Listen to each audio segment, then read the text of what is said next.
Good evening, ladies and gentlemen, and welcome to Once Upon a Time at the Oscars.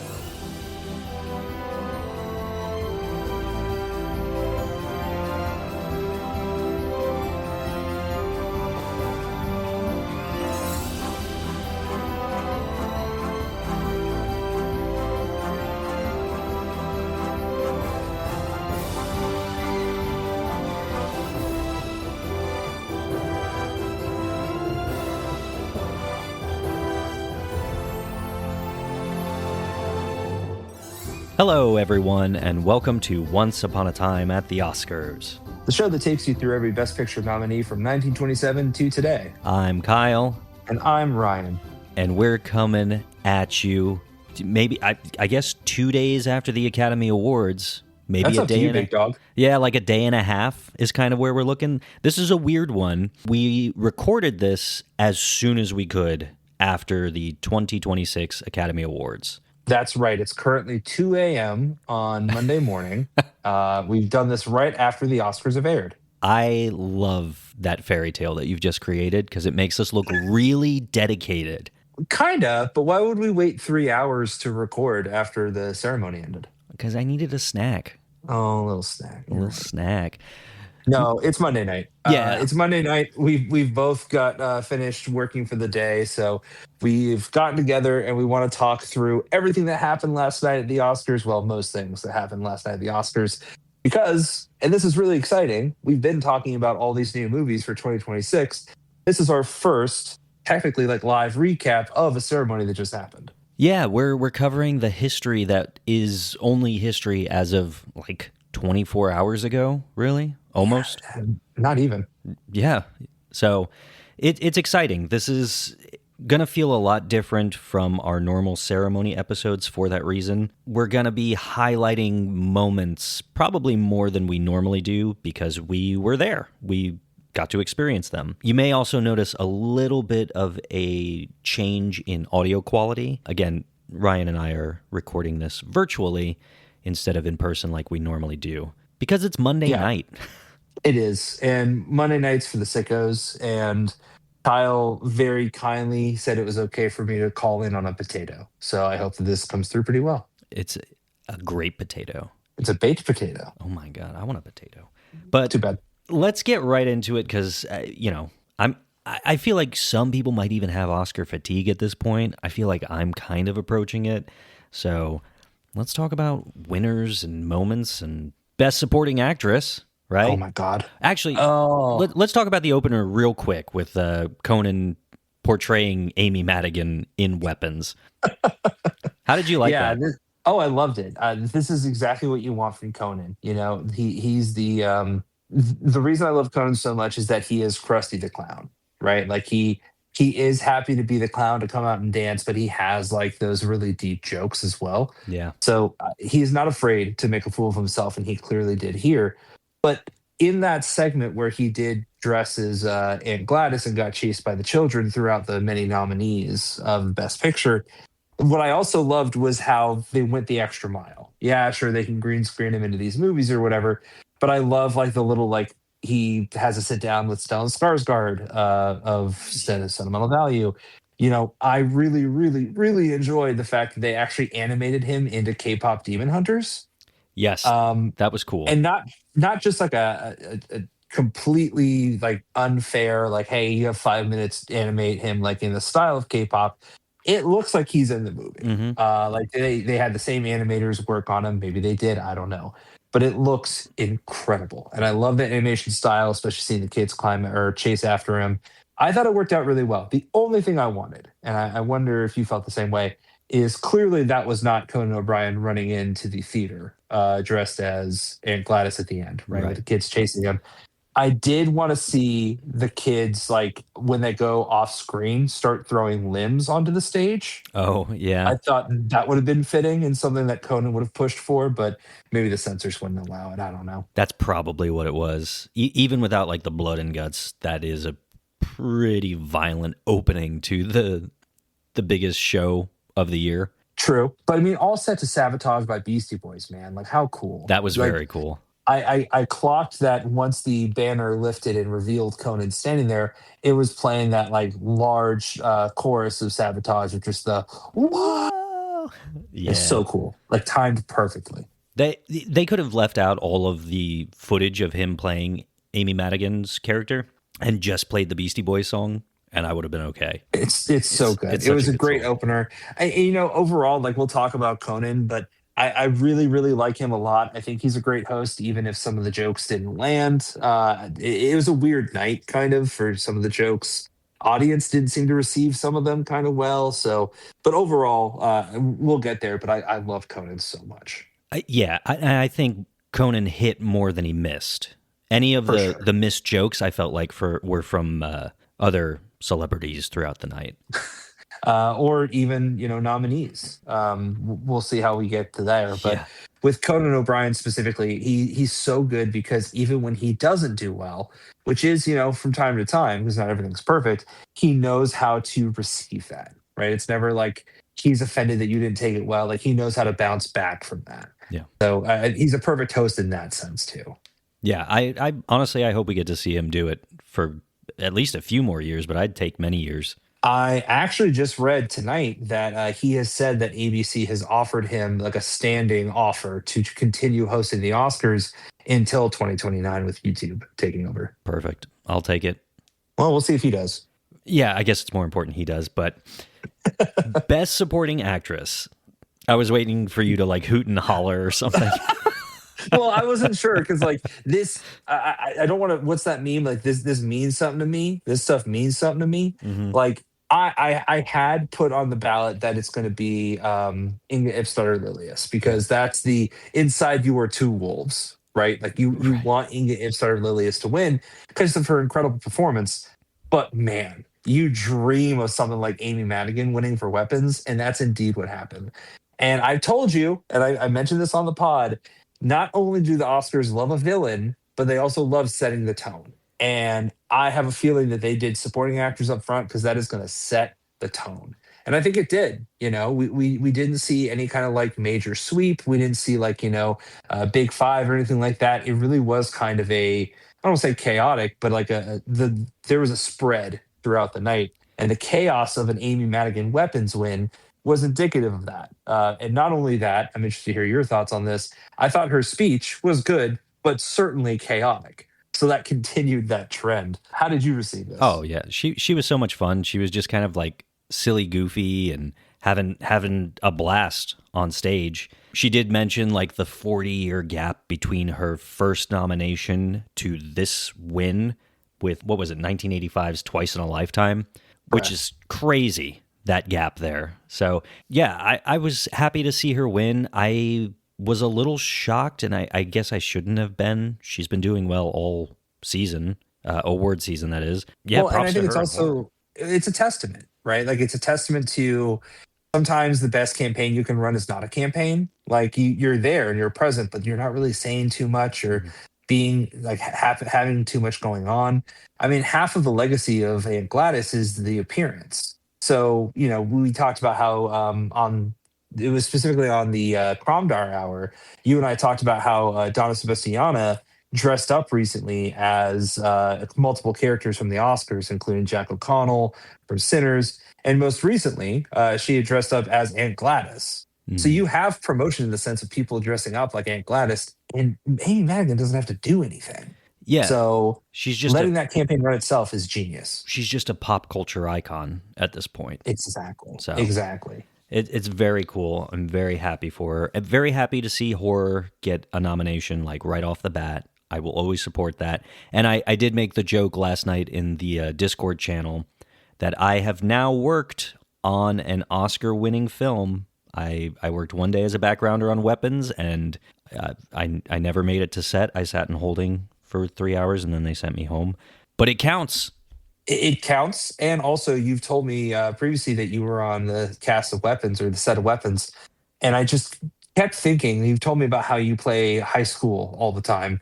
And I was like, wow, I wonder, is he one of the kids running? Like, there's no way he's one of the kids who runs. I think I was a So dad, is what I was supposed to be had I made it to set. Man, what's it like to be living on both sides of that coin? Like you can Dude, either be playing high school or dad. it's weird. Sometimes I pick myself up from school. It's bizarre. And then sometimes you're waiting for yourself to pick yourself up from Yeah, school. and I'm just like, God, I'm late. Where is I? Where is I? Good Yeah. point. So that leads us to best animated film. Yes. That was the next award that was given. And, it's funny. We went from what's going to happen in supporting actress to, okay, we know what's going to happen exactly in Yeah. best animated film. And there was no swerve here. K-pop Demon Hunters did take the win. And it was specifically very expected, right? I mean, this Oh, yeah. was K-pop was nominated for two things, pretty much considered a lock for both of them. So, and this is fun, right? I mean, I think normally we would see some kind of, was there a Pixar movie? Was there a DreamWorks movie? Did Miyazaki have a movie come out? Okay, Yeah. those are the three. It's nice to see Sony Pictures and Netflix be able to compete a little bit here. And again, it feel like the right choice. Yeah. This has been a phenomenon since it came out. We talked earlier in the season about how it has a Criterion release coming. Like, this was a Mhm. big deal. And just, I'm excited that it won. I will say, this is like what did they say, the fifth or sixth year in a row that Disney did not win Best Picture or Best Animated Feature, which is pretty wild. That's a long time for Disney. Speaking of wild, last year it was The Wild Robot, right? Yes. Was it? Or was it Flow? Oh, it was Flow. Well, I'm trying to remember if Flow won Best International Film or Best Animated. Oh, it definitely But won animated, but okay, well then that's it. moving on from that one, we had the animated short film, which was The Girl Who Cried Pearls. Bravo to that. It wasn't my favorite of the year, but well deserved. The animation was very cool. It was a lot of puppetry, and I'm always down for puppets. So was it stop motion and puppetry or just puppetry that looked stop motion? I'm not going to sit here and pretend that I'm knowledgeable enough to detail how it was made. Sure. It looked like both, is all I It can does say. look like both, doesn't it? It Like from does. from the clips they showed, I'm very intrigued because it looked so out there. So did Butterfly though. Like Yeah. all of it looked very beautiful, but The Girl Who Cried Pearls specifically, once I saw the animation style, I was like, "Oh, well, hold on. And This is probably going to take it." I think that's what the problem was for me. I didn't really like the story in The Girl Who Cried Pearls, but the animation was very impressive. So I should have planned a little better on my ballot. That's okay. It comes for us all. Okay, Well, that leads us to best costume design. it does. Now, But, however, real quick, well, not real quick, it's going to take a second. In between these two nominees was the I Lied to You performance. oh man. So this was one of two performances in the night. Yes. We had I Lied to You and then Golden had their performance too. Notably, the three other songs that were nominated for original song did not have a performance scheduled. Probably for the best. Sorry, Diane Warren. But this was breathtaking. I cannot believe how well they translated a sequence that you thought was only, well, hey, it's the camera work that really does it. They replicated it pretty well here. It's wild how well they did it. It's like a oneer on a live award show. Yeah, I mean the music kicks in there specifically. When I say the music kicks in when it needs to, what I mean by that is when the camera's panning by and it shows there's a turntable in the back and the DJ is spinning the discs. When you see that, the disc or whatever, the noise actually starts coming from that specifically. So it was timed really well too. Like it wasn't just a matter of, hey, they got the layout, cool, great. It felt like things were on screen when they needed to be. It all felt very coherent. It was nice to see some of the people from behind the scenes of I Lied to You be a part of that. The musicians there, notably, I popped a bit when I saw Brittany Howard of Alabama Shakes on stage playing and singing. It was very cool to see not just the people, Jamie Lawson reprises her character as Paraline on stage. Not only that, but you see people from behind the scenes who had a big hand in creating this song be able to celebrate with them. So overall, this was breathtaking. It's one of my favorite musical performances at the Oscars of all time because it allowed not only the song and the music to be showcased, but because they were almost pulling directly from the film, it was a reminder of, hey, remember how good the cinematography was in this sequence and the costumes and the makeup? Like, we're redoing it here for you to get a reminder. And that was very cool. Yeah, this was incredible, and I love when they can pull stuff like this off because this was not just, hey, this week we decided to do it. This has been long planned. So cool. So cool. I had goosebumps Thing. the whole time. So good.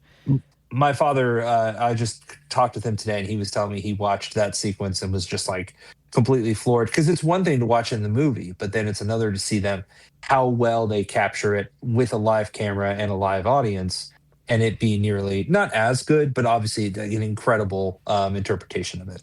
It does kind of make me wonder, could Sinners work really well as a stage play? Someone posted this. I have to go back and find it, but someone was saying like Sinners will be a stage play by like 2028. I don't know how they're not already adapting this. They have to be able to do that. But the question really is how that would work with Ryan Coogler's current deal with Warner Brothers. We're getting way too in the weeds, but specifically how he would have full access to the rights of this movie.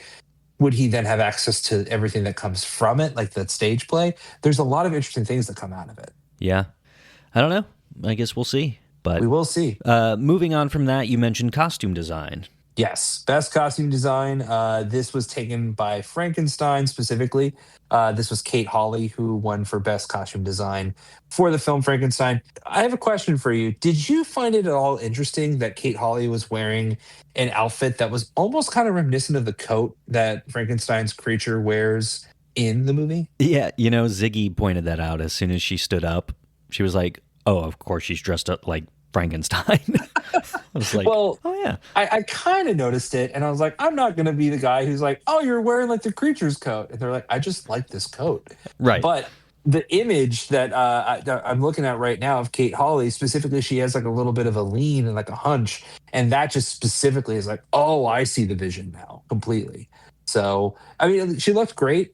She had very complimentary things to say about Guillermo del Toro. I got to tell you, my favorite thing about Frankenstein winning the awards that it did, spoiler, I suppose, is I love. Remember for a time when like the Grammys would happen and Taylor Swift would just be there and there'd always be a Taylor Swift cam of like, well, let's get Taylor Swift's reaction to this thing that just happened. Right. I think we should have the same thing, but it should be Guillermo del Toro because he always looks like a proud mom. He's Like so he's happy. always like his hands are clasped and he's just like so close to his face and he's just like so happy for them. It was amazing. And you could tell it wasn't just like my movie is winning. He's watching his people, thrive for this. And you could tell it's like a team effort for him. And he's so happy to see that. He was one of the first people when K-pop Demon Hunters won best animated feature. He was one of the only people like standing up trying to get everyone else to stand up too. So I think he's just an incredible champion of movies, and I would love to see him do more. But this was the first win for Frankenstein tonight for costume design. Yeah. I feel bad, like, kind of bashing Frankenstein this whole award season because Guillermo really is just this powerhouse of love for the art of cinema and stuff. And he's great. He really is. He is. Frankenstein took its second win directly after that, though, with Best Makeup and Hairstyling going to Mike Hill, Jordan Samuel, and Cleona Fury. I was happy with all of these technical awards. This is the one, and everybody knows this, that I didn't love the creature design for Frankenstein, but I was still very happy that they took this award. Yeah, I thought this was, I noticed that when I looked at my ballot that the thing that or the trend that I had was I did extremely well in below the line nominations. So the technical awards, that's where I saw a little bit of a vision, and that came true. And this was the case here. I had a theory that Frankenstein would clean up in the technical, and they did. I think this is the right call. Of course, I haven't seen Kakuo like you have, but between Sinners, Smashing Machine, and Ugly Stepsister, it makes sense that Frankenstein was kind of like created for this, pardon the pun, but Yeah. it really was made for this kind of award. Yeah, and just I think the passion that Guillermo and his entire team has for this project in particular, like there's no denying it's deserving of the award. Right. No, I mean, this was very well deserved overall, even despite the quality of the movie, which I think we can both agree, as much as we love Guillermo, this was just not exactly what we wanted to see from it. But it sounds like it's kind of split. It has its lovers, it has its haters, and we're somewhere in between. At least I am. Yeah. Yeah, Maybe yeah, you're no, here. I don't you're know. right. You're right. Who's to say? The next award here is Best Casting. Now, this was interesting because this is the first time that this award was given. So before we actually talk about the winner here, I want to ask you, how did you feel about the presentation of this award? It was so cool where they had Yeah. one actor from each of the 5 films nominated come out and talk about the importance of casting. This was, I thought this was perfect. It's not the first time we've seen something like this happen before. I think for acting nominations, we've seen, or maybe even direction, like we've seen cast members come out and speak directly to their director or their colleague that they worked with and speak about their work. So we've seen this kind of format before, but seeing someone come out and speak on behalf of like, hey, I am the cast, like I am part of the cast that you brought together. I thought that was so meaningful. And it was a nice little like, not just, hey, congratulations on having an award for like the work that you do now. It is specifically congratulations on you being highlighted for this award. Yes. I thought that So was very necessary for this being the first year for the category itself. yes, completely agreed. And I will also say, if you want to call the Amy Madigan win a surprise, then we call it the second surprise. But I think best casting was one of the first, like, oh hey, what's going on here? Moments of the night when many people theorized that Sinners, and yourself included, that Sinners would take best casting here, but it was actually Cassandra Kalakundis who took it for One Battle After Another. What were your thoughts on this? Well, I had. Did I write it on my ballot? No, we both put Sinners, didn't we? Sinners in One Battle All Night, I thought was going to be the back and forth where I'd be okay with either one having taken the win. Sure. So this didn't shock me. This didn't bother me. I think her award speech for a brief moment shocked me a little bit. And then I remembered that her and Paul Thomas Anderson have worked together for a very long time. She did have that little remark of basically, haha, Paul, I got one of these before you did. And I was like, whoa. Oh, wait, they're friends. Yeah, I thought this was great. It was very cheeky. It was very cute. You could see like Maya Rudolph, Paul Thomas Anderson's wife, reacting very kindly to this, like kind of laughing with him. Clearly, it was a lot of fun for both of them. Yeah. And again, just a nice trend that we saw throughout the night here. There really wasn't a ton of like competition. There wasn't like, oh man, I'm so mad that you won this. Not a lot of drama. It really was just more celebrating because, and this is something we'll talk about later, another nominee brought up how cool it is just to see all these movies in one place, all these great movies in one place. But we'll get there when we get there. Yeah, totally. After that, this was a big moment, and I'm kind of excited. This is normally one of the least talked about categories at the Academy Awards, and this was one of the most shocking and historical moments. And that is the live action short category. Kumail Nanjiani came out, and he was very funny, as I think he always is. And when He had a great response too to Conan's joke. Like the entire sequence of what you're about to say, top to bottom, was perfect in Yes. how funny and how well executed it was. But it really started with Conan's joke about how he has the body of a Marvel superhero, but the voice of a Marvel collector. Yeah, And then Camille's response to that, and that leads to what you're saying here. Yeah, his response was basically, I didn't know he was going to say that, and it's true, and that's why it hurts. He was very funny. I love that guy. He cracks me up. But when he goes to announce the winners, he opens it up and he's like, everybody calm down. There's a tie. And when he said it, I like right away, you think it's going to be a joke or a mistake or something. But yes, we had a tie here. And this is, correct me if I'm wrong, the 6th time there's been a tie at the Academy Awards, or is this the 7th time? 7. Yeah. So last night was 7, including last 7. night. Yeah. Okay, got it. Which is kind of cool. The first tie ever at the Academy Awards took place at the 5th ceremony, which we'll be covering in just a couple weeks. Yeah, not very far off. Yeah, so that's exciting. But the 2 winners we had here were the singers and 2 people exchanging saliva. How did you feel having seen these, but like not just that these two, or 2 people exchanging saliva or the singers won, but specifically seeing a tie between these 2?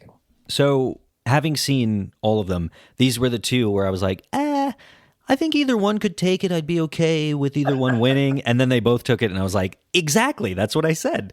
That's so cool when it works out that way, because Yeah. apparently the voters agreed. It's so wild to have a tie at the Oscars. Like we said, this was the 7th time in history, so it does not happen often at all. And I think it really just added a little bit of spice to an often overlooked category. Well, that, and also I thought the way that this was executed was perfect because this wasn't a, La La Land Moonlight situation. This really was because of Kumail Nanjiani, or maybe the planning they had beforehand that they prepped him for. He executed this so well. Where he was like, okay, so here's what's going to happen. I'm going to accept, or I'm going to say a name, and then they're going to come up and accept their award and give their speech. And then when they're done, I will say another name, and then they'll come up and get the award and give their speech. And it was a perfect, like, they didn't cut anyone off. They didn't like make anyone feel like they weren't like, they didn't get their moment. Right. They had a chance to get their moment, which I thought was great. But also, even in between their speeches, he had that bit where he says, and again, this is to your point, how funny and right off the bat he is. He said, like, it is so ironic and so funny how the live action short film segment is going to be the longest category Yeah. of the entire night. So he is perfect. And I thought he handled this with like a lot of grace, and it was a perfect moment. He's so funny. If he hosted the Oscars, I would be completely fine with that. Well, this is a great audition for that. So Yeah. I would love to see that happen. Totally. So that leads us to Best Supporting Actor. So this one is interesting because this was another, I think, kind of with the exception of Best Actress, the 4 acting categories, we just didn't know what was going to happen. There was not a ton of certainty. We'll get to the one that has the most question marks of what was going to happen, but Best Supporting Actor was among them. We weren't sure if we were going to see Frankenstein pick it up because of Jacob Elordi's early wins, or Stellan Skarsgård for his fantastic performance in Sentimental Value, but it was in fact Sean Penn for One Battle for Another that took the win here. And this continues the trend of what we had mentioned previously of how the Oscars, especially in supporting actor and actress categories, love a villain. So it's not a surprise that we saw Aunt Gladys of Weapons and Colonel Lockjaw of One Battle for Another pick up the wins here. The only little sneaky thing is that Sean Penn was not on stage or in the theater to accept this award. How did this win overall hit you? I think with the latter award shows of the season and Sean Penn's kind of run at that point, it was less of a surprise than it would have been maybe had the Oscars aired a month ago. So I was pleased with it. I wasn't super surprised. Kieran Culkin did make a point to call out Sean Penn not being able to make it or just not caring to be there, which I thought was interesting. Yeah. I may have a little context for that. Something he had mentioned on the red carpet prior to the Oscars, like obviously it was the red carpet for the Oscars. He had mentioned that Robert Downey Jr. asked him how cool it was to be receiving that award as he won it last year for Real Pain. And Robert Downey Jr. was able to hand that to him, having won it for Oppenheimer. So he said, like, hey, this is really cool. This is like, I can't believe the high of this. And Robert Downey Jr. told him, well, it is really cool. There's only one thing that's cooler than that. And that's when you get to give it to the next person. Oh. Because Robert Downey Jr. had said how much it meant to him to be able to hand it over to, oh my God, I completely spanked Kieran Culkin. Thank you. How much it meant to give it to Kieran Culkin. So I think a little bit that was like a little cheeky, like, Sean Penn's not here and no one thought he would be here. But watching it back, you can also suspect a little bit of like, man, this was my moment too. Like, this sucks. You think he was bummed out about that? A little bit. And he talked about how excited he was to do that. He even mentions like, hopefully I have the opportunity to do that. And someone's like, well, it looks like it certainly will happen that way. And he's like, well, not everyone's here. So he's kind of already like, I see the vision of how this doesn't go my way. So a little bit. I think that's a little bit of it. But I think also people voted for Kieran Culkin because they like him. So I think they anticipated his humor a bit in that. Yeah, I could see that. Moving forward, we have a handful of firsts, which was exciting. We did the Academy.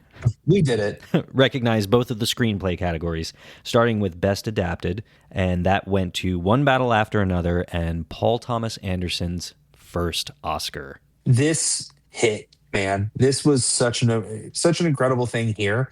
because and there's one of many multiple moments in I'm trying to make sure I honor our predictions episode correctly with applauding standing up, I believe is the Yeah. term we're using now. Yeah.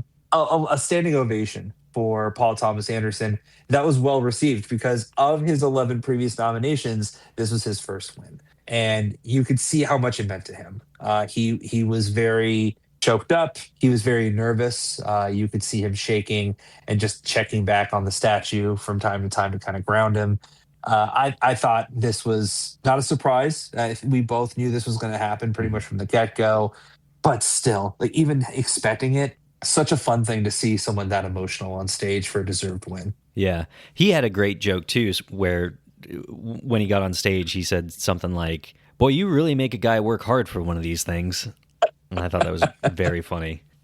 Yeah, he's it was such a cool thing to see. And the thing that made that even sweeter is that you really got that almost twice in a row, Yeah. right? Because then you get Best Original Screenplay immediately after, and this goes to Ryan Coogler of Sinners. Yep. And while Coogler hasn't had 11 nominations prior and no wins, he has a younger face, but I mean, this is such a Cinderella story for him specifically because this movie came out in April. Like people were not immediately thinking, "Hey, here's your Oscars front runner."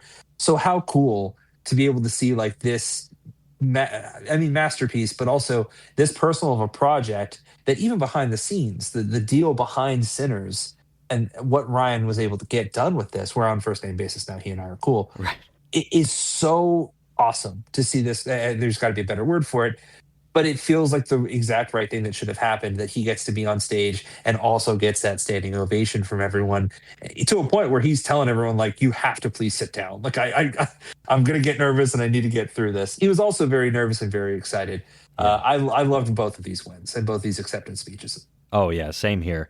It's one thing we didn't really talk about during the episodes leading up to this was how many of these Best Picture nominees were written by their directors. And I just think it's really cool to, like, anytime that happens, I'm excited because you really kind of get this, I know what I want and I'm going to be a part of it from the very beginning to the very end. So it's cool that the directors of both of these films were also their writers. Yes, very much so. I mean, I don't know if I have anything better to say, honestly. It's just It was very cool to see both of them pull that off. Yeah, it was great. So after that is when the Oscars did their in memoriam section. And this was very heavy.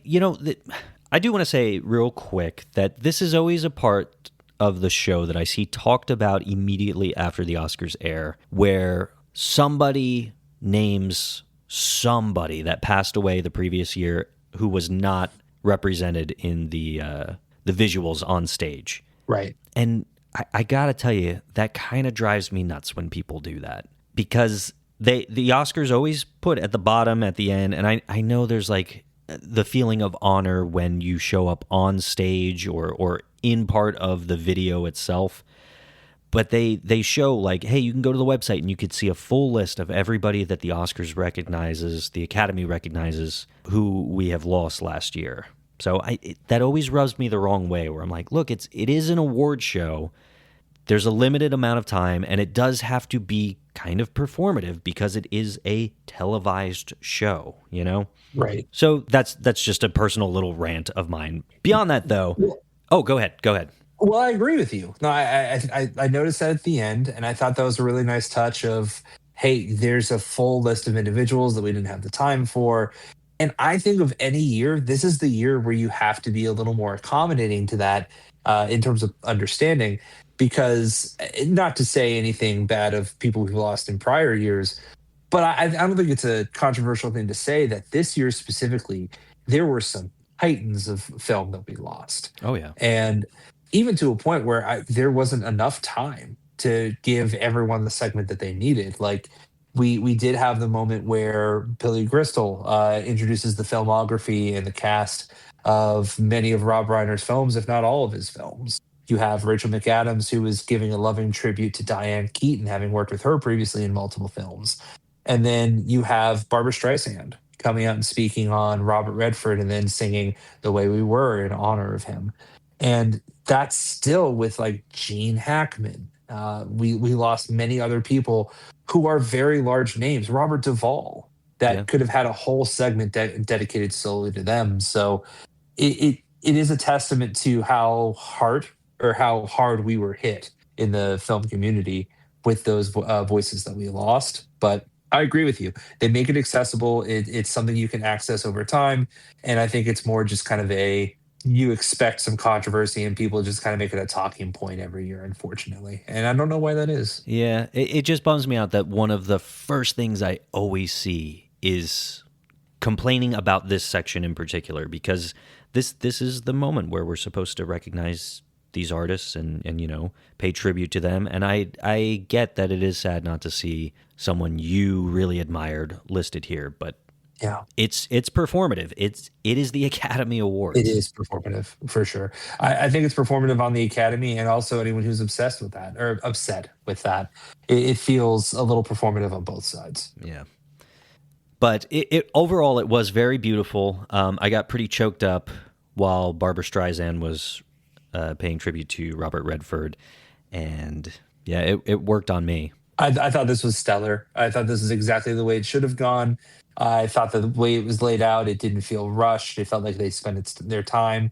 It was about like a 15-minute, I think, sequence overall. Hmm. So I thought this was exactly the way it should have been done. But there, like I mentioned previously, it doesn't feel like there's enough time in the world to give the time needed for the amount of people that we lost and how involved they were with the community. Yeah. So with that said, I thought it was done really, really, really well. Agreed. Moving on from that, we had Frankenstein keep tallying up its wins in the below the line nominees for production design. Yes, and this was its third and final win of the night. And again, this just cleaned up in the technical awards.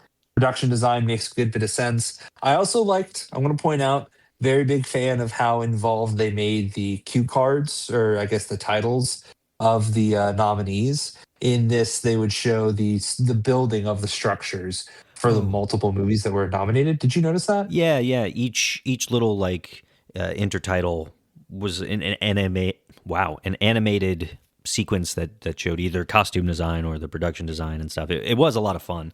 Yes, I thought this was great. Marty Supreme. It showed the semifinals of how they built like that whole area, Frankenstein, the tower, Hamnet, the stage. I thought this was, again, you have some people say, well, what exactly is production design? And without telling them, it's a nice way of kind of showing that to the general audience. Yeah. So I thought this was great. And funny enough, for our next category, visual effects, they kind of did a similar thing where they would show what was actually filmed and what you would see with the naked eye, and then what was overlaid or added with visual effects afterwards. Agreed. This is a great moment where you can see, oh, so that's what visual effects are.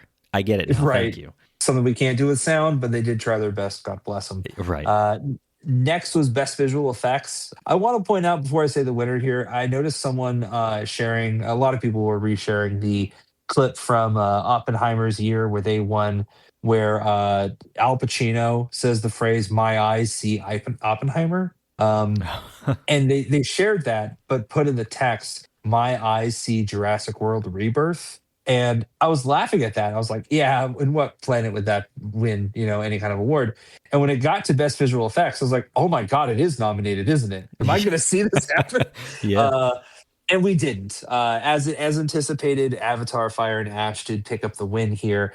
And it makes the most sense. I mean, again, this is just entirely visual effects. Everything else is complemented by visual effects. This is entirely living in that world with the way it's filmed. So this was the easiest hoop. Yeah, okay, just go ahead and give it to Avatar. We know it. Even I think Ash in the group chat, the Discord, which, again, make sure to join us because we're always talking about these things as they air. So we'd love to see you next year. She was asking well, when Avatar is nominated for best visual effects, it's just going to win, isn't it? And did you do any research to follow up on that? I thought you might have. It won. Okay, there you go. So yes, the answer is yes, Ashton. Whenever Avatar is nominated for best visual effects, it will win. So Yeah. let's see if they can keep it up for 4 if that ends up happening.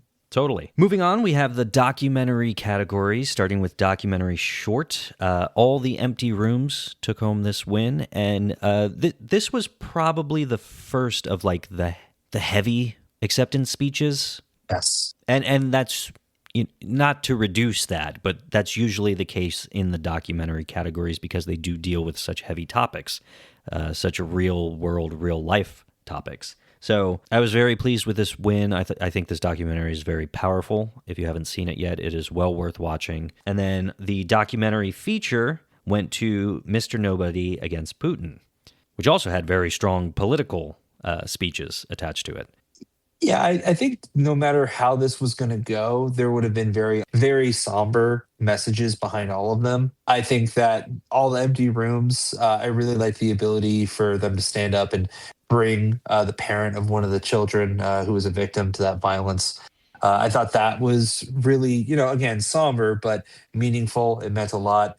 And then you're right. I mean, they weren't a stranger to politics, even in the jokes made in this category by Jimmy Kimmel Mm-hmm. all night. But this continued that But trend, and oh yeah, it was Jimmy Kimmel presenting, wasn't it? I believe so, right? Yeah, For a documentary. yeah, Yeah, you're right. My bad. I know. I was like, he hosted Um, 2 years ago, Ryan. What are you talking about? no, he came out for I think short and documentary film. Yes. But for no Mr. Nobody Against Putin, I still need to see this as well as all the empty rooms. But to your point, I anticipated that this would be a more okay. Well, grab your tissues. This is not going to be great either way. Yeah. Always a heavy category. Moving Definitely. on, we had original score next, and who took that one home, Ryan? Oh man, look, this pretty much was always going to be Ludwig Göransson for Sinners, and it certainly was this time. I think actually, I want to be honest. We were talking a lot about One Battle and Sinners this whole time. I think Begonia was sneaking up there. I think Begonia was tied for third Yeah. in this, and I wouldn't have mind seeing it. But specifically, it was Ludwig Göransson, and especially rewatching this with you in the Discord chat a couple weeks ago, it's undeniable. Like it's such an incredible score. Oh, 100%. This is Ludwig's third win, so yeah, he's just a powerhouse. He's not slowing down. Everything he does is incredible. Well deserved. The I Lied to You sequence at the Oscars this year is enough to be like, hey, they got it right. Definitely. And I imagine Ludwig is coming back for Nolan's The Odyssey. So we'll probably just continue to hear from him next year, too. Without a doubt. After that, we have your favorite category. It is my favorite category, and this was Best Sound. Now, what I love about this is this was presented by the cast of Bridesmaids, celebrating the 15th anniversary of Bridesmaids. And they had a great bit about what is sound. Like Maya Rudolph said that she was at home counting her money and asked herself, "What is sound?" And I thought that was really great. So, not a surprise. Again, this is why it's here. F1 the movie ended up taking the win for best sound. And yeah, we anticipated that to happen. Did you originally put on your ballot Sinners for best sound? I did, yeah. I know you did. I just want to make sure that I said out loud that I got this right. So F1 did take the win here. It's its only win of the night. Not a big surprise. I actually have a tally of all the films that did win and their count. We'll go over that at the end here, not to give any spoilers. But F1, only win. Yeah, Congratulations. And they can sit down now. exactly. After that, we had the president of the Academy come out, Lynette Howell Taylor, and she just spoke about the governor's awards that occurred, I think, back in November. Yes, November, where Tom Cruise, Debbie Allen, Dolly Parton, and Wynn Thomas. Yes, there you go. Yes, where they were all recognized for their contributions to the film scene, which is not what it's called, but that's what I'm going to call it. So nothing real crazy happened there. And like I said, the Governor Awards happened in November, but I do want to highlight that moment at the Oscars. Then we had the editing category. We did. And best editing, One Battle After Another took the win on this one. I got to give us kudos. You and I both picked One Battle After Another for best editing, and another category where you're kind of not sure what they're looking for when they say editing. We hit the mark on this one, and I think it's the right call. I agree. And It's one of those moments, like you said, sometimes editing, I'm like, I don't really know what that means. So to get it right, I'm just like, yeah, I know what editing is. I'm good at it. Yeah, I mean, especially the final sequences. I think I even to quote myself in the predictions episode. I think I cited the raid on Backton Cross right outside of Sensei's studio. I think that alone, and then that final sequence, of course, or the close to end sequence of the road. I think that's just a testament to the editing alone. Totally. That takes us to best cinematography, right? Yes. Perfect. So with best cinematography, this was probably the most emotional moment of the night for everyone, not just myself, but this one meant a lot. With this one, we saw a couple of things happen. Kyle, do you want to run through those? Yes. So we had Autumn Derold Arkapaw nominated for Sinners, and she was the first woman of color to be nominated in this category, and she did take home that win, making her not only the first woman of color to win, but the first woman in general, the first woman DP to take home Best Cinematographer, which is insane. It is, yeah. I was talking with a coworker this afternoon, and I gave that little detail to her, and she was just kind of like didn't believe me. She was like, "Well, in disbelief, like that can't be right." And she's right, like that can't be right, but it is. So that made that all the more magical and special when then she has all the women in attendance standing with her. And this is again kind of that testament to what we talked about earlier, to where this wasn't a like, hey, thanks for this win, like this is mine, see ya. It really is like, in Autumn did a phenomenal job in this too. Like, I am here standing on the shoulders of the giants that came before me. Yeah. And I'm here standing on your shoulders as well. Like, we have gotten ourselves to this place. So even though this is a historic win and well deserved for Autumn Durrell Arkapaw, I thought it was incredible to see the unity in the room at the same time. Yeah. So, top to bottom, this was one of my favorite categories of the night. Yeah, it was great. This is probably the most historical moment, I would say, that with this second one being the tie. But that's more of a Correct. numbers thing, and this is more of a wow, this is fantastic that this has happened. Right. And it shows everyone at home that who's thinking of doing something like this that it is possible. So very, very, very cool. And another notch under Sinner's belt. Yes, totally. After that, we had the second musical performance of the night, and this was Golden, performed by Huntrix, basically. Yeah. So I'm not familiar with all their names. I know EJ Rayami, I believe is her name. But you're right. The three singers who make up Huntrix in the movie performed Golden. And I got to tell you, man, I don't know why they didn't flip these. I think Golden should have been first, and then I lied to you, because there wasn't nearly as much production design and use of the set, and even like the length of the song. They cut the length of the song a good bit for Golden, but to my knowledge, they ran the entire length of I Lied to You, if not then some, Yeah. for I Lied to You. So I'm not sure why they didn't flip these, especially with the younger audiences probably wanting to see this earlier in the night and then having like a nice number going into this. This was strange to me, but look, at the end of the day, the song's undeniable. You can't beat how much of a phenomenon it is, and this continued that. Yeah. And EJ, who's portraying the voice of Rumi from K-pop Demon Hunters, did indeed hit that note. So, what do we ultimately have to complain about? Sure. Yeah. I imagine they put this second so that the young audience would continue watching. Yeah, but I think it was about 9:55 Eastern, 6:55 like West Pacific. So I'm not sure on the East Coast if they would have stayed up.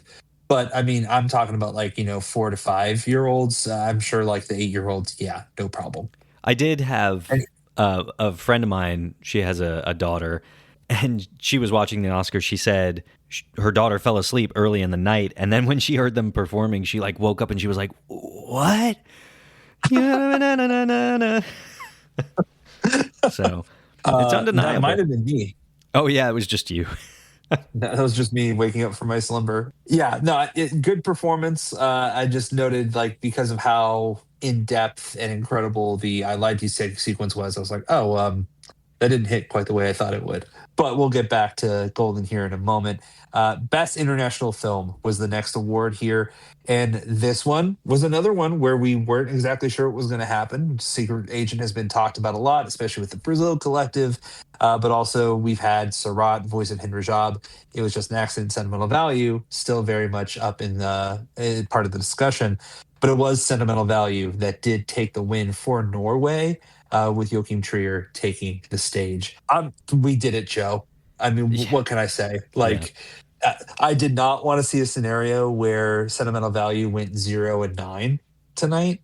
But I'm very thrilled that of the one they took home, it was for international feature. I think this is it. I think that's dead on. I love this movie. That's not lost on anyone who's listened to the show before. But I want to know how you felt about this. I was super excited. I love this movie. I love Joachim Trier. I love Renato Rienzi. So I was just happy that they all collectively got a win. And to see him on stage, I thought that was a huge win as well. Yeah. A little point of note: this is the first time a Norwegian film has won Best International Picture. Uh, Not quite to the point of first female to win cinematography, but that doesn't seem right either. Like, that's Right. just kind of a crazy little detail. Yeah. Yeah. But congrats to them. I love The Worst Person in the World, so this is one of those like kind of retroactive awards for me, and I'm all for Thanks, it. buddy. I love you too. Yeah. You know. Then we had the one. I got you on this. Yeah. Then that takes us to best original song. So this is a culmination of the two performances that have been given previously. So we had "I Lied to You" being performed from Sinners, and then "Golden" from K-pop Demon Hunters, along with "Dear Me" from Diane Warren Relentless. Keep trying, you got it, Mama. "Sweet Dreams of Joy" from Viva Verde, and "Train Dreams" from Train Dreams. I will spare you. It was "Golden" from K-pop Demon Hunters Of that took the course. win here. It was always going to be Golden, along with the producers of the film, EJ, who again is the singing voice of Rumi, came on stage to accept that award. And again, just another fantastic win for that movie. I think those are the two nominations that it was always going to win because of how fantastic that movie is, both in and out of its score. So this was great. Yeah, and this was another first. Certainly not to the monument that was first woman to win cinematographer, but this was the first K-pop song to win an Academy Award. And I kind of chuckle at that a little bit because K-pop feels like a new phenomenon to me. Sure. But this was a very big deal. She had a very emotional speech, a very inspiring speech, and I was very excited about it. I will say she handed the mic off, and this was probably the only moment of the night. She handed the mic off to the producer, correct? I think his name was Teddy, right? Yeah, and not only did they cut him off, but they like dropped the mic, right? That was for him. I think that may. I think you're right. Yeah. I'm pretty sure it was him. If not, they did cut him off. Like he got half a word in, and they were like, "Yeah, we're done. You're done talking. Play him off." Yeah. So there's a couple things about this. One, you always want everyone to have their own moment as much as they can. Two, I did clock at the Golden Globes when the same producer was kind of talking over EJ a little bit, and it just didn't. The optics of that didn't look great to me. Of a, a band trying to kind of speak over EJ, and this win for K-pop Demon Hunters didn't seem like the right thing.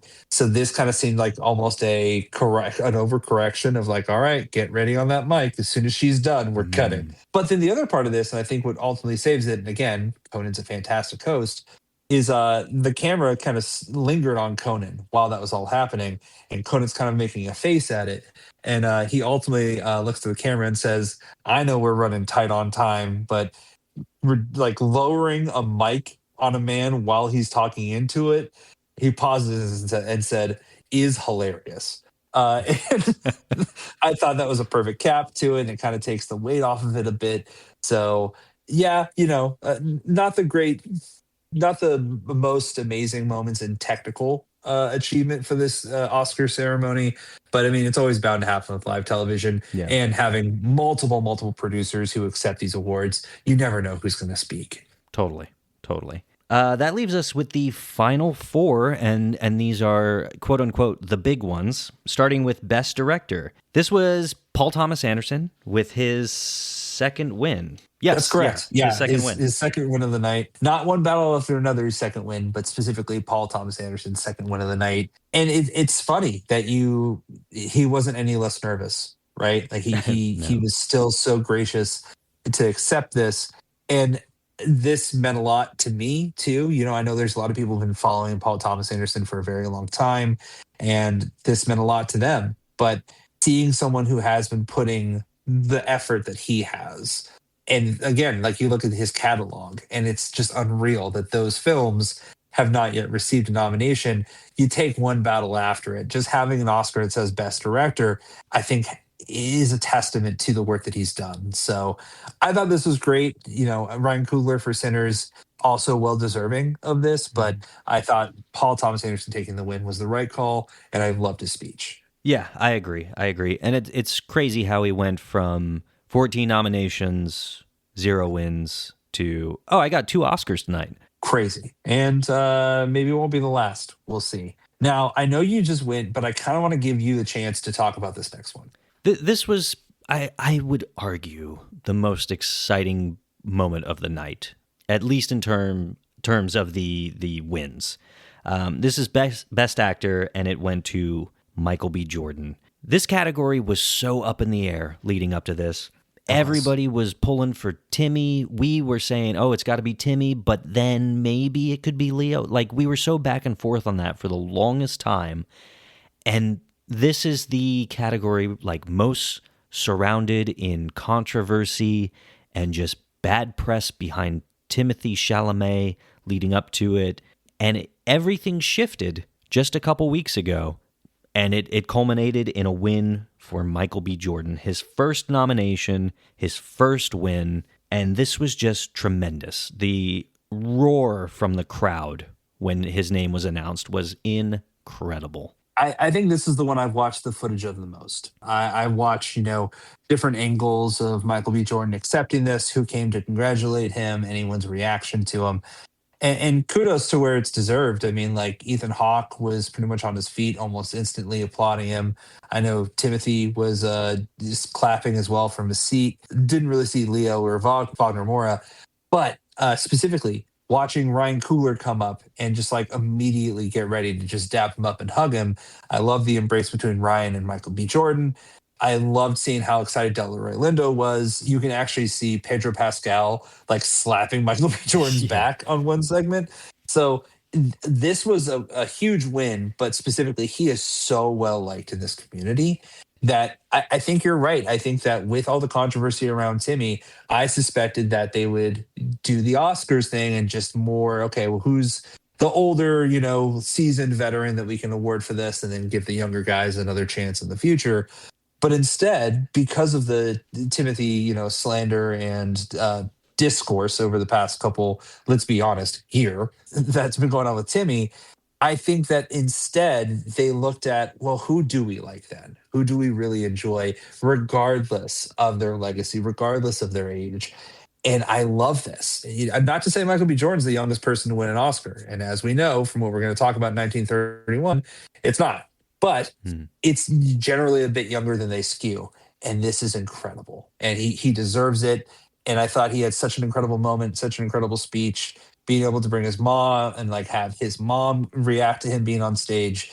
Overall, this was perfect. I do want to shout out Taylor, my wife. I did notice that as he was walking off stage, Michael B. Jordan, he actually looked back at his old Friday Night Lights co-star Jesse Plemons and said Texas forever and pounded his chest. So thought that was a nice touch too. Overall, perfect. It was so cool. I was so happy. He really is just like such a Hollywood celebrity. Like he's almost like Cary Grant in my mind. He's so composed. He's so handsome. His speech was perfect, and he spoke about like, I'm just going to continue to be the best person I can be, and like the best version of myself. And it's just like, what a man, you know? That's right. And specifically it was such a great sign of how humble he was. And I thought this was exactly what we wanted to see from the Oscars, is again that continuation of humility of like, yeah, look, I this is my acting, but I'm only here because you got me here. You came out to the movies, you supported me, you let me do this, you let me try this stuff. Hmm. So again, it's that whole like community aspect that continues throughout the night. But going into Best Actor with such a, I don't want to say tumultuous, but completely unpredictable category, it was such a nice touch. Yeah, it was fantastic. Absolutely. So that takes us to Best Actress. And look, guys, we're just going to shoot straight with you. It was Jessie Buckley. Like we saw this coming. Jessie so deserved. Not to say no one else. That anyone else was not up for the award and didn't deserve it. But Jessie Buckley was just absolutely breathtaking in Hamnet. And I thought she had a great speech. I really liked her acceptance there.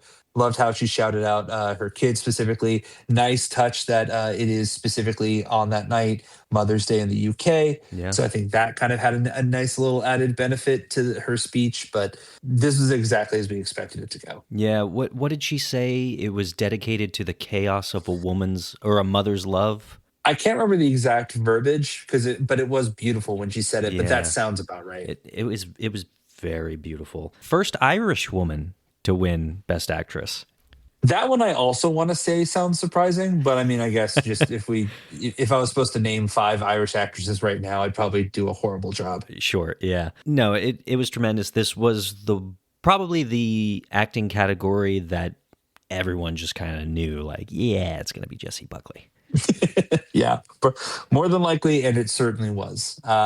And then that led us to the final category of the night, which was Best Picture. Ewan McGregor and Nicole Kidman came out to honor the, I believe, 25th anniversary of Moulin Rouge, which was sweet. Nice to see them both on stage. I love both of them, specifically Ewan McGregor. Call me. And Best Picture then, of course, went to One Battle After Another.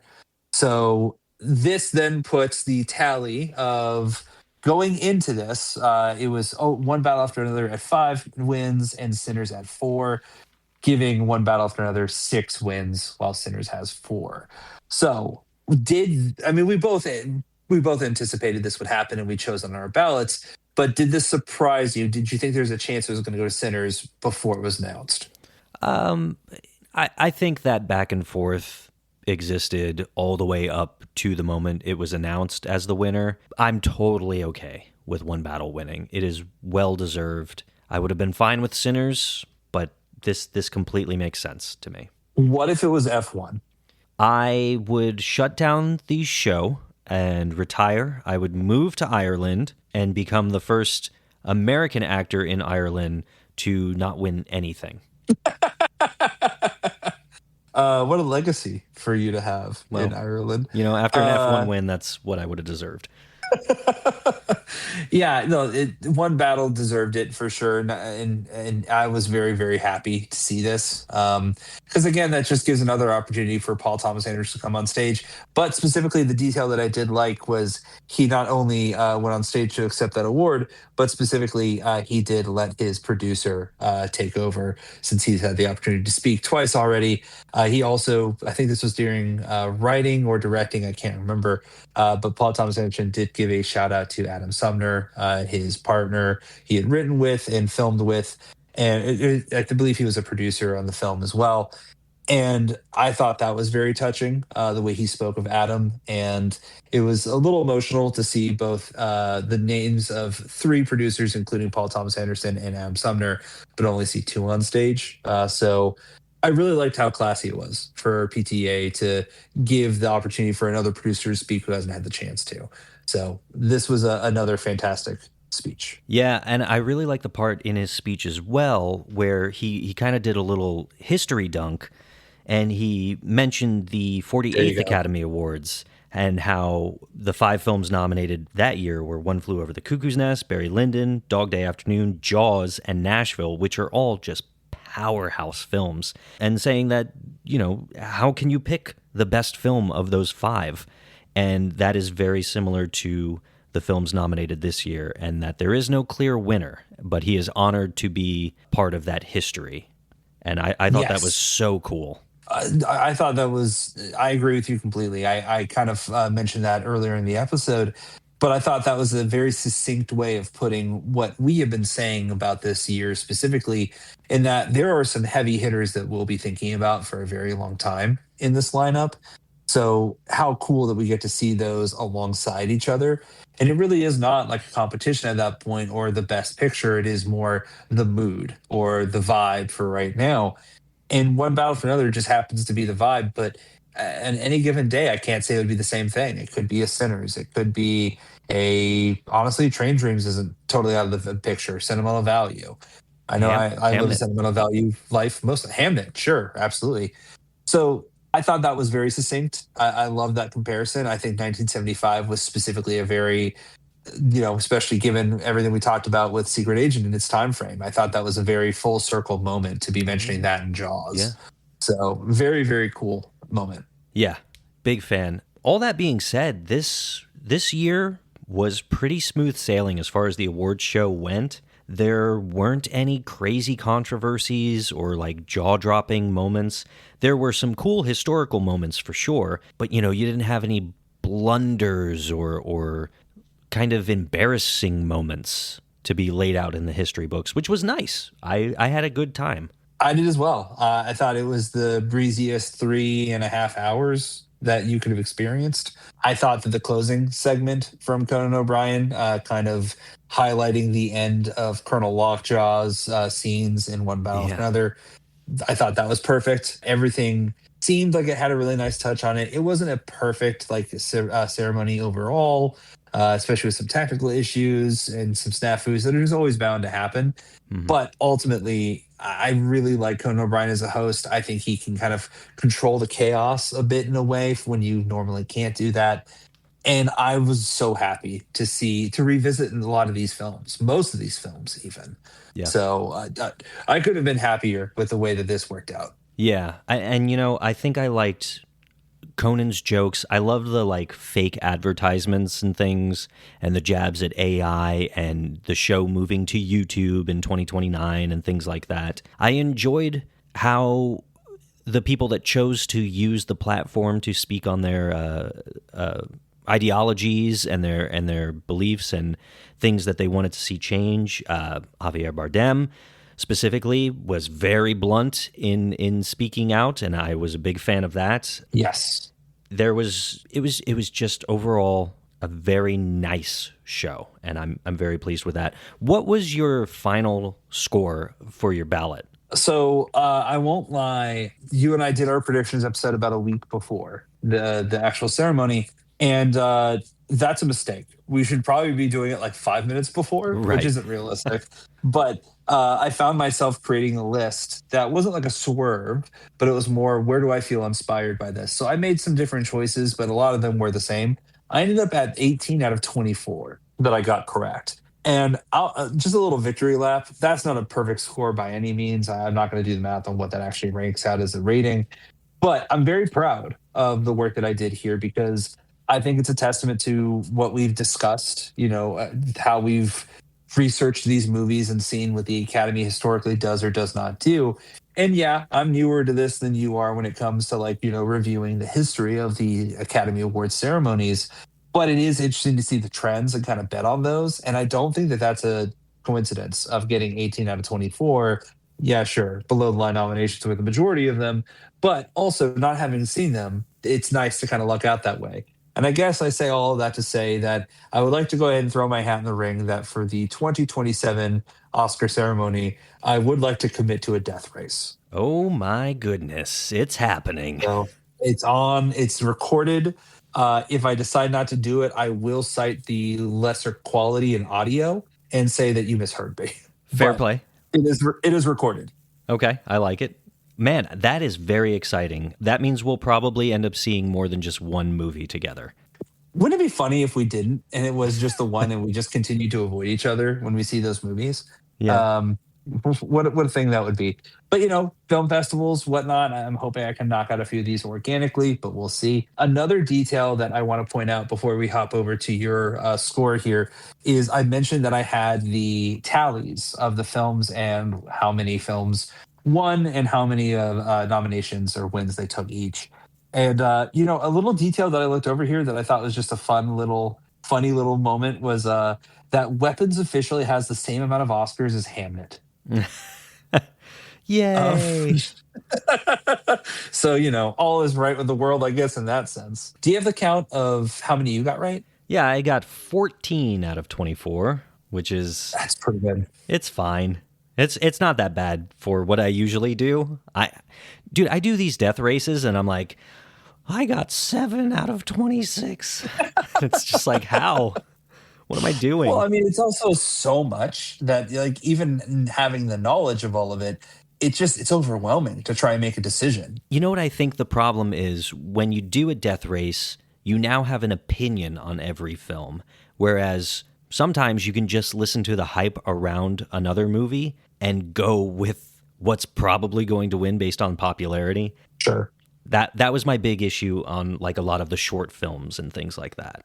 Well, I mean, I think it's the burden of knowledge of seeing these, and even having seen them, you don't know what the voters are currently looking for in that moment. So, Yeah. I wonder if it's almost better to not see all of them. So you can already see me retracting my statement of not wanting to do a death race, but I think it's the only way forward at this point. Honestly, I think you're right. There's no going back. One day I'm going to do an anti-death race where I don't watch anything. Hey, you know what that sounds like? A very bad idea for the host of this podcast. Possibly. Maybe in like 2039 when the show ends and we're caught up, I'll just be like, yeah, I'm not doing it anymore. Well, at that point, they'll be making movies about this podcast and the feats that we've achieved. God, So what a we boring won't have to movie. watch it. We've lived it. What's that from? We don't have to watch it. Oh yeah, we don't have to Pee-wee? watch the Star Wars. We lived it. Oh yeah, that's right. Oh. I lived it, Daddy. Hey, off the cusp. Yeah. Best Is that dressed. it? Oh, best dress. So I have a couple here. I really liked Inga Ipstar Lilius's dress. Nice. I thought she looked fantastic. Chase Infinity. Gorgeous. She had the perfect color dress and also the ruffles. I don't know technical terms. The ruffles on the train. I Ruffles thought were have really pretty. ridges. I did really like that Teyana Taylor looked like she was trying to impress Pepe Le Pew the whole time. Oh, yeah? Her dress is very like white and like furry and white and black. Yes. Also, shout out to the absolute chaos of Teyana Taylor through most of that ceremony. I don't know if you caught, she ended up putting Paul Thomas Anderson in a headlock as Yeah. he went up to receive Best Picture. Yep. So cool. Oh, was there another dress I really liked? I don't know what was going on with Amy Madigan's attire, but I really liked the colors on her dress as well. Nice. And then the Vanity Fair after party, Renata Rensmith had a dress that was stunning. So those are probably my top ones. I love her. How about you? I really liked Chase Infinity as well. I think Michael B. Jordan looked super dapper. I really like, dude, Ethan Hawke looked incredible. Yeah.